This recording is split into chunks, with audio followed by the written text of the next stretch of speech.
the Deco Art line of paints. I'm using their Media line and their Americana. I will also eventually use some titanium white, and I will use some lamp black also later on in the project. Some of these paints are more translucent, some of them are more opaque. I'm also using some cabinet wax deli paper, which I get at Costco. I'm using a 4-inch brayer, and I of course am using my Jelly Arts 8 by 10 inch gel plate. You can see that I'm first adding yellow paint from the Media line onto my gel plate, and I'm brayering a very light transparent coat of yellow onto my gel plate. You can also see that in the background my gel plate tends to be a little dirty, and I don't clean my gel plate off in between my painting projects. I like to leave some of that paint on there. It adds a very interesting pop of texture and surprise of color that you wouldn't get otherwise if you didn't leave this on here. I do eventually clean them when I can't stand it any longer, but in this case I left a lot of that rich goodness that was left on there. Placing my deli paper down, face down, rub my hands across the area to be printed and pull the first print. And you can see in the center there was some black little flecks of paint that pulled up from the background. This is a ghost print. A ghost print is your second print that you pull. Usually when you are doing a print with a gel plate, you get one really good print and the other one is always considered a ghost print. Pull it off, you'll see I get a little bit of additional paint off of my plate. It's just a cleanup plate, or a cleanup print. This is Moon Yellow. Moon Yellow tends to be more opaque, so I will get a more opaque look to the rest of this printing session. I'm going to use a stencil with this one. This is a Deco Art stencil, and it is an Andy Skinner stencil, and I do believe it's still available. It's called Snake's Web, and I'm just going to print a portion of it onto this print that I'm working on. And you can see how I rub my fingers over the top of that stencil, and I work my way down into the cracks and crevices to try and remove as much of that paint as I can. And look at all that great texture. I'm going to pull off the stencil, and I've wiped my plate, not completely clean, but I've wiped a lot of that yellow paint off of it. When you clean up your plate, you can use clean water, you can use a little soap and water, you can use a baby wipe. That cleans them up really well. Here I am brayering out some Snow White. I like to add a little bit of white and black to my prints. I think it adds nice contrast and adds a nice pop of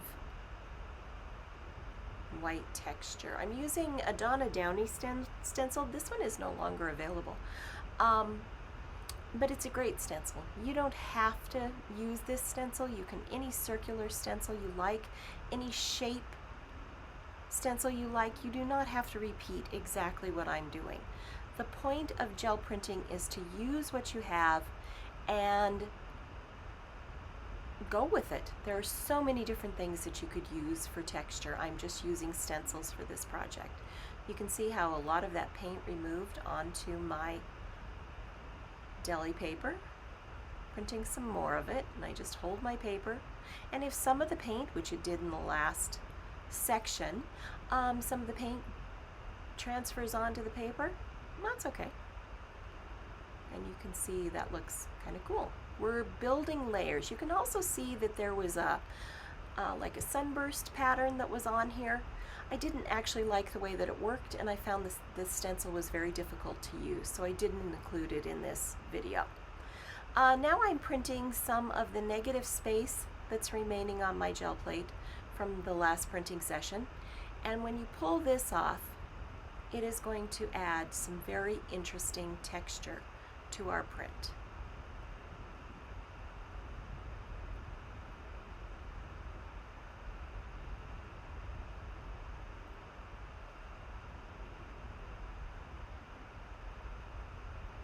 printing more of the negative space.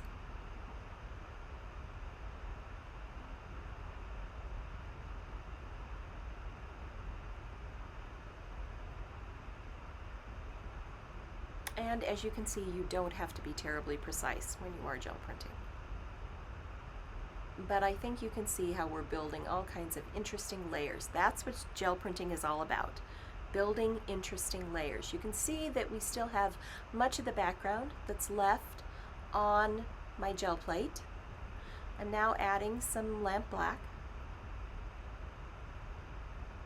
And we are going to add little pops of black to our print just to give it some interest. This is a Punchinella stamp, it's called. I'm sorry, Punchinella stencil, sorry. A Punchinella stencil is a Crafter's Workshop stencil. It is a 12 by 12 inch stencil. It also comes in a 6 by 6 inch stencil. If you were going to purchase stencils, this is one I would purchase. I use this stencil in both the 12 by 12 and the 6 by 6 inch side. And basically you get 3 stencils in each one.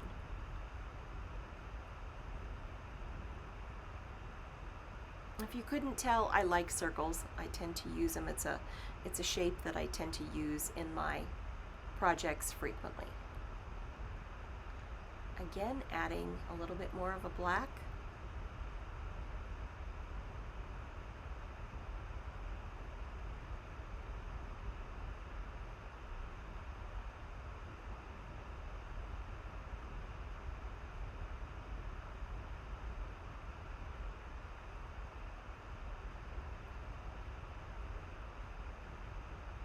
And one more time. Notice how I fold the paper back to access the area that I want to print. And it doesn't have to print perfectly. And I also know that there isn't enough paint on the other side to worry about. So I just lay it down and pull it up. Print it a little bit, not a lot.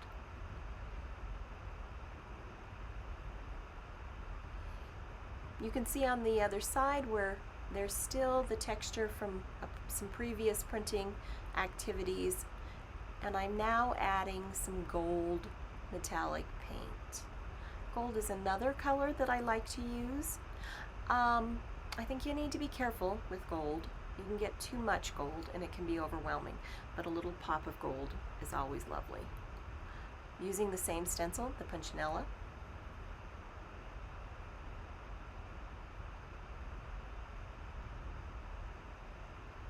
I'm going to lay it right on the center. I just want it in a specific location, so that's where I'm rubbing my fingers across. There's no paint on the other side, so I'm safe to lay my paper down. You can see where all that gold added to our print.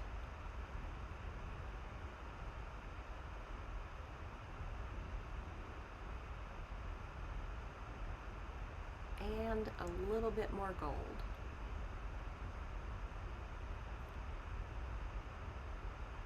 Very nice. I don't know about you, but I'm certainly thinking of ways to use this print already.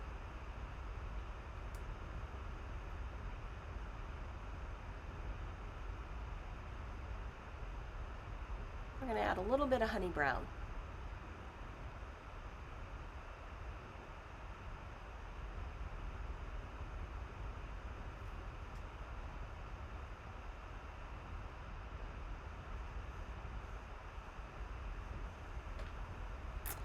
This time we're going to use a Tim Holtz stencil, which is called Raise, and is still available. What I really want you to pay attention here is not how the Raise print, but in the very center where you see all that honey brown that's laying on the gel plate. When I print that side, I want you to pay close attention to the background that I pull up with it. To me, the negative side is actually more interesting than the side with the rays. Now we're going to add some moon yellow.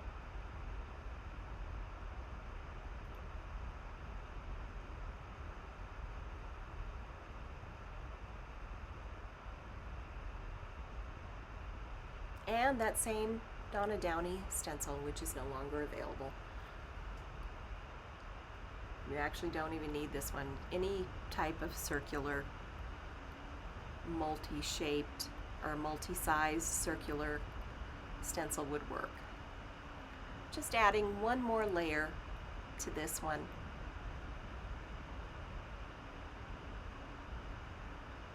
Just to develop a little bit more depth in it.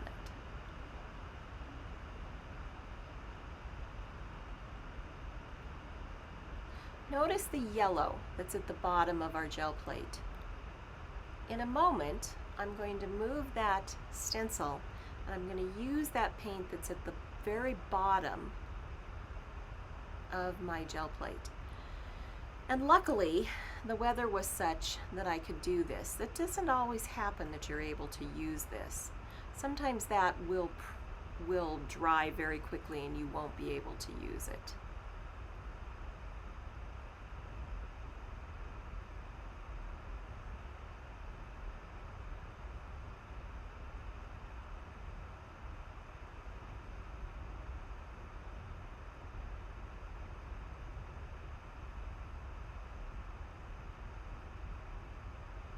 Remove it, and we have all of that negative, yummy goodness.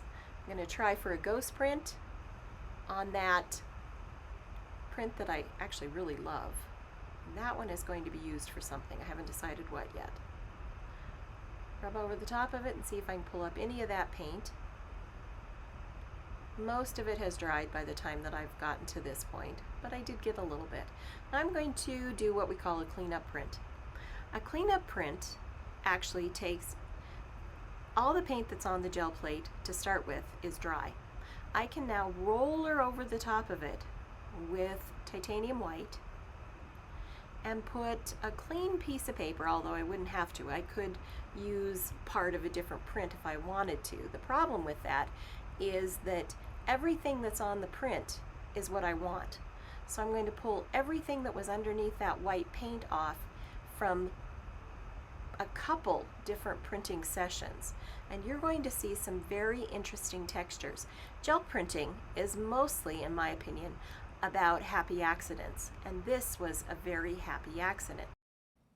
In conclusion, I want you to use stencils to develop layers on your gel prints. Use both the positive and the negative images to help you discover those happy accidents. Believe me, you will find them if you just practice your gel printing. Enjoy your gel printing journey, and I'll see you next time.